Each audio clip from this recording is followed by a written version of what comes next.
मित्रांनो, आयुष्यात सगळं काही नीट चाललेलं असताना अचानक काहीतरी बिनसलंय असं तुम्हाला वाटतंय का?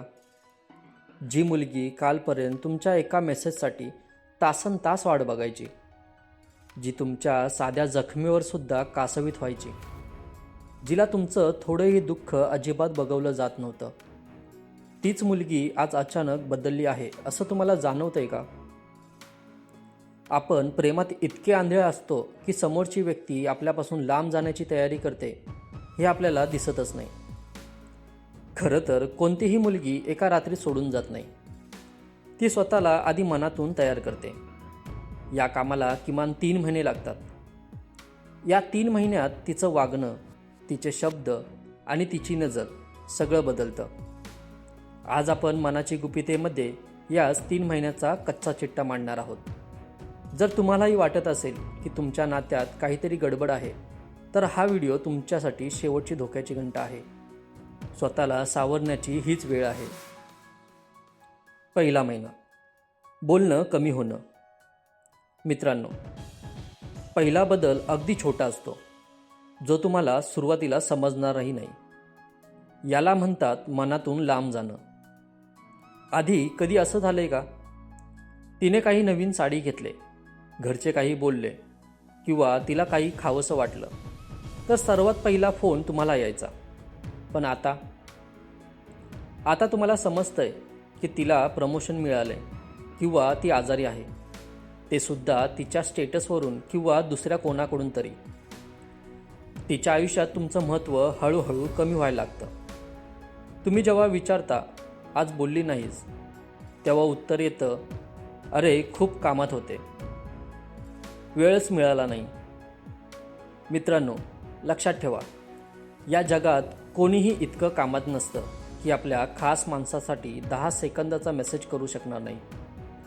हा कामात असण्याचा बहाणा म्हणजे तिने तुम्हाला तिच्या आयुष्यातून बाहेर काढण्याची पहिली पायरी असते. मेसेजचे रिप्लाय आता एका शब्दात येतात.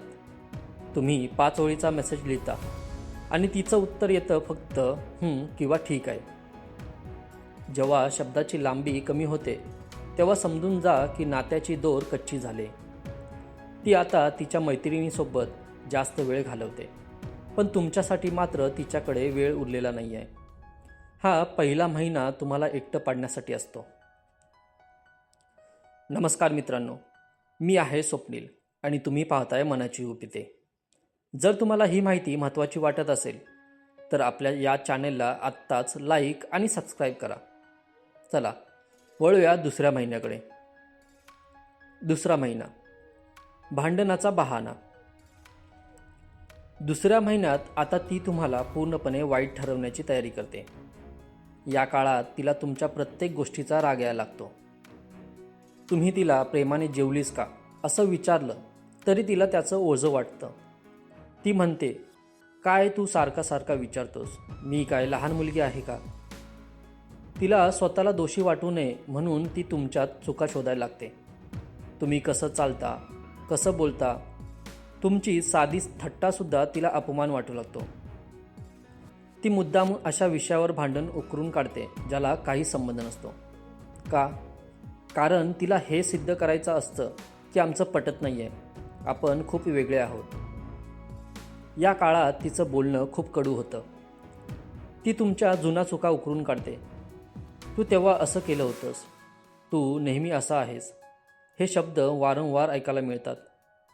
जेव्हा एखादी मुलगी तुमच्या चांगल्या गुणांकडे दुर्लक्ष करून फक्त दोषांवर बोट ठेवते, तेव्हा समजा की तिने मनातून तुम्हाला सोडून देण्याचा निर्णय पक्का केला आहे. ती आता फक्त एका मोठ्या भांडणाची वाट बघते, जेणेकरून ती कायमची निरोप घेऊ शकेल. तिसरा महिना. मनातील ओढ संपणे. तिसरा महिना म्हणजे नातं पूर्ण संपणं. आता भांडणसुद्धा बंद होतात. का? कारण भांडण्यासाठी सुद्धा समोरच्याबद्दल काहीतरी वाटायला लागतं. आता तिला तुमच्याबद्दल काहीच वाटत नाही. तुम्ही रडा, ओरडा किंवा तिच्यासमोर काहीही करा, तिला फरक पडत नाही. तिच्या डोळ्यात आता तुमच्यासाठी ना प्रेम उरलंय ना राग. उरली आहे ती फक्त दया किंवा तिरस्कार. ती आता तिचे निर्णय तुम्हाला न विचारता घ्यायला लागते. तिला कुठे जायचं आहे, कोणाला भेटायचं आहे, हे ती तुम्हाला सांगणं गरजेचं समजत नाही. तुम्ही विचारलं तर ती म्हणते, माझं आयुष्य आहे, मी बघून घेईन. मित्रांनो, जेव्हा एखादी मुलगी तिचे पुढचे प्लान तुमच्याशिवाय बनवते, तेव्हा समजून जा की तुम्ही तिच्या भविष्यात आता उरलेला नाही आहात. या काळात ती तुमच्यापासून मनातून खूप लांब जाते. तुमचा स्पर्श तिला नकोसा वाटतो. तुम्ही हात पकडायला गेलात तरी ती हात झटकते.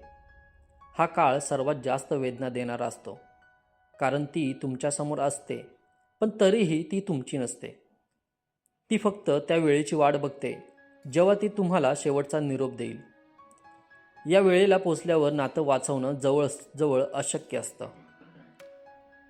आता स्वतःला कसं सावरलं पाहिजे? आता प्रश्न येतो की या सगळ्यात करायचं काय? तिचे पाय धरायचे? तिला विनवण्या करायच्या? कधीच नाही. मित्रांनो, लक्षात ठेवा, जो माणूस स्वतःची किंमत राखू शकत नाही त्याला जग कधीच किंमत देत नाही.